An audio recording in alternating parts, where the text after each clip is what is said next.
Magandang araw mga kaibigan. Gusto kong i-share sa inyo ang sinulat na article ni Mr. Tony Lopez, isang columnist sa Philippine Star. Tinalakay niya ang mga misery, matitinding problema ng bansang Pilipinas. I-relate ko ito sa biyahe na naman ng presidente natin na nasa Brunei and Singapore na naman niya ngayon.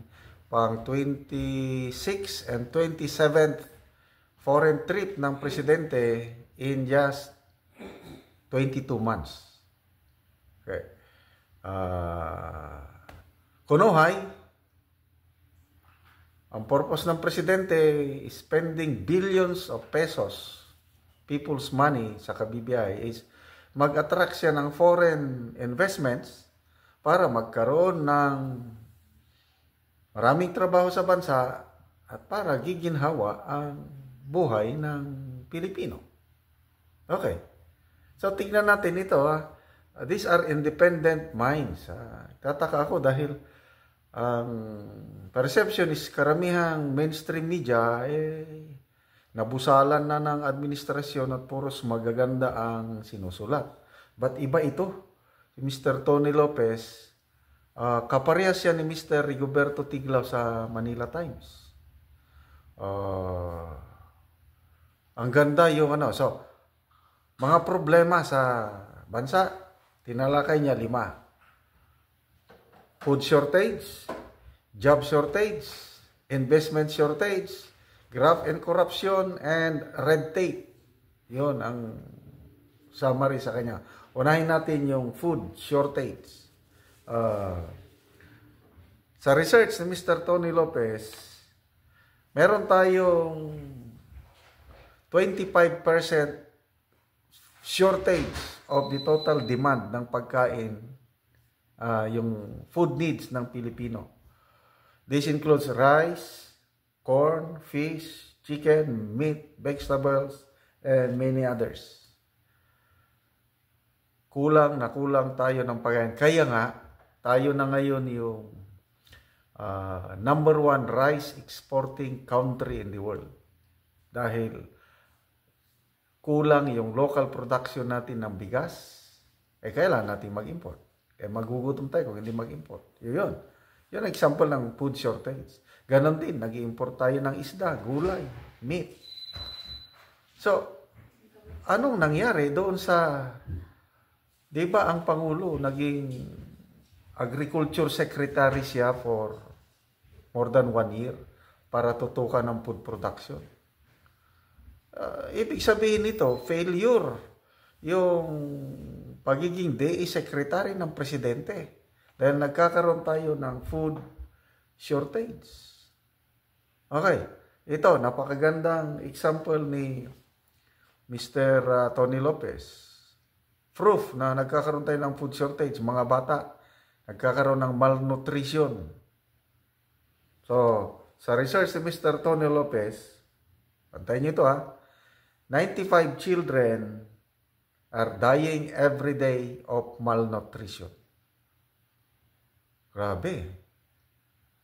So, kung i-times mo yan ng 365 days in 1 year, kinumpute ni Mr. Tony Lopez, that is equivalent to 34,675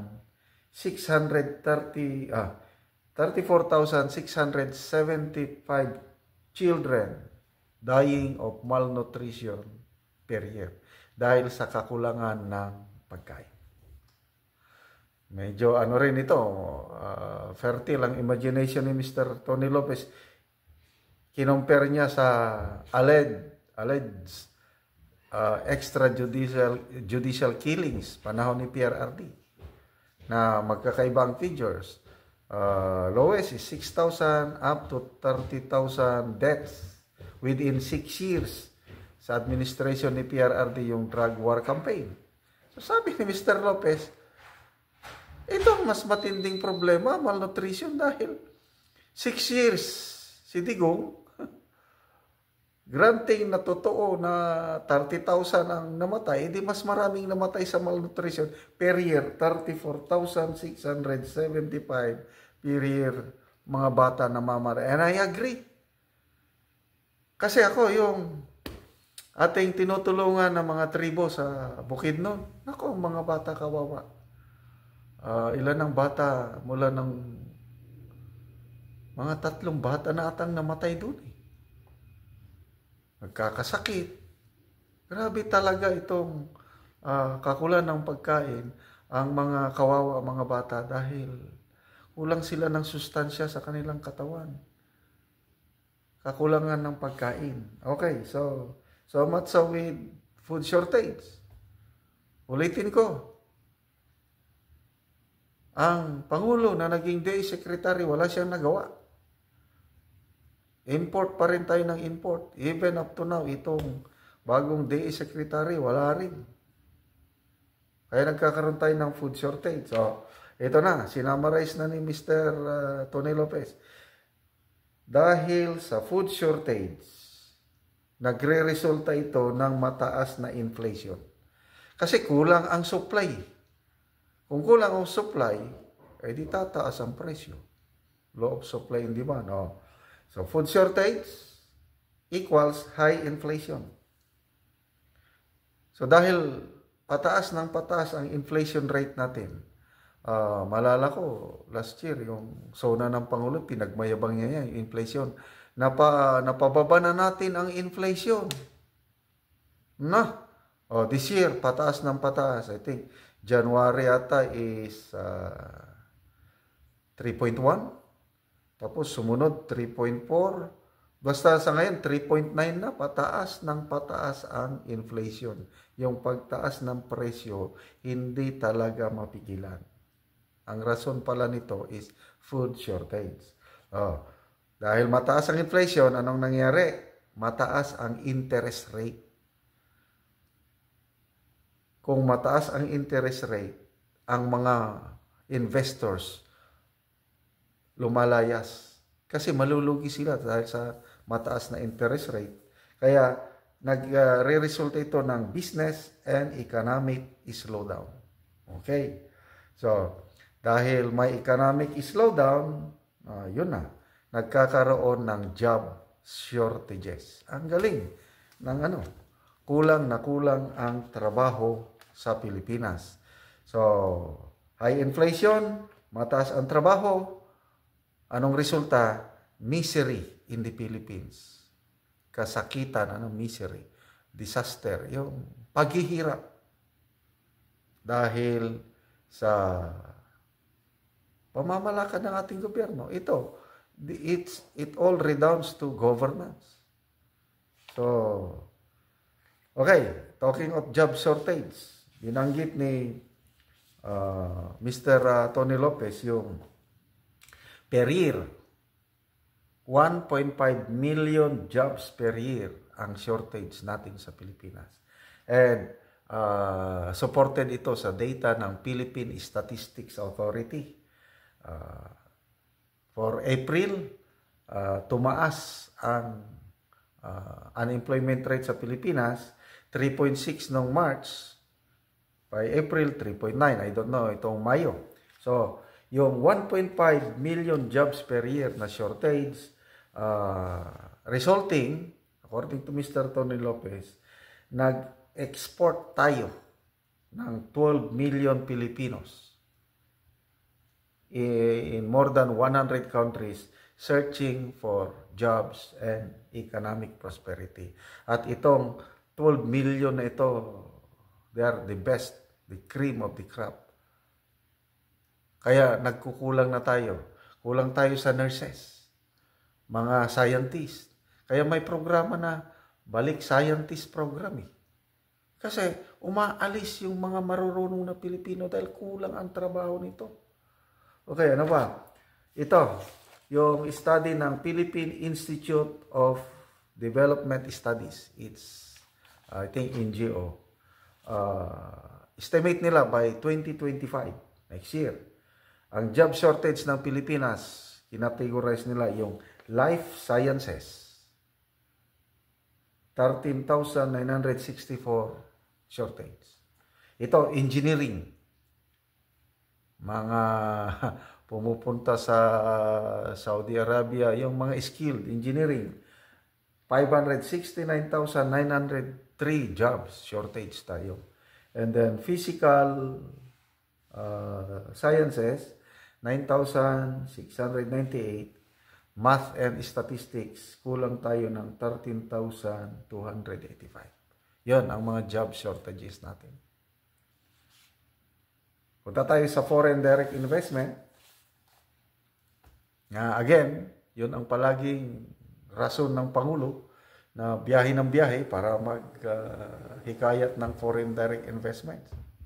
Okay, ito, data presented by Mr. Tony Lopez. Data ito ng Bangko Sentral ng Pilipinas. Nako, dito sa ASEAN countries, kulela tayo among the 6 original founding members ng ang pinakamataas na foreign direct investment according to Mr. Tony Lopez, yung data ng Bangko Sentral, Singapore, $141 billion. Wow, kakaingit. Indonesia is $22 billion. Vietnam is $17.9 billion. Malaysia is $17.1 billion. Thailand is $9.9 billion. Philippines, $9.2 billion. Oh, ano ngayon? Bakit tayo ang kulelat? So, may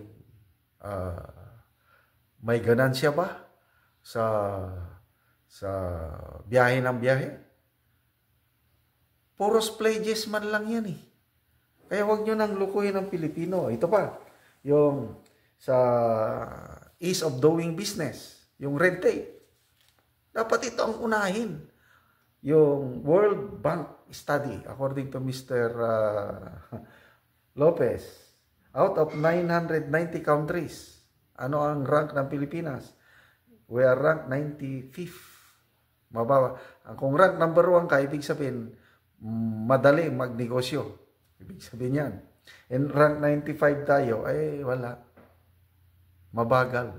Ang German ambassador dito sa Pilipinas nagreklamo. Sabi niya, you want investors from Germany?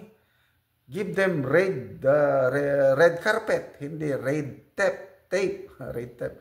Ito yung mga pasikot-sikot ba, ang tagal bago ka makakuha ng permit, yung red tape. Ang red carpet, yung welcome. Kagaya ng Singapore, nabasa ko. In less than 1 hour, ang isang negosyante doon, makakuha ng business permit less than an hour. Mag-apply lang siya online. Ganun sana. Sa Pilipinas, ilang linggo, ilang buwan, bago ka makakuha ng business permit. Yan po ang problema. Kaya yung biyahe-biyahe pa more, walang silbihan. Kung hindi maayos ang red tape. O corruption. Ganun din, study na Corruption Perception Index. I think World Bank din ito. Pangilan ang Pilipinas? 180 countries.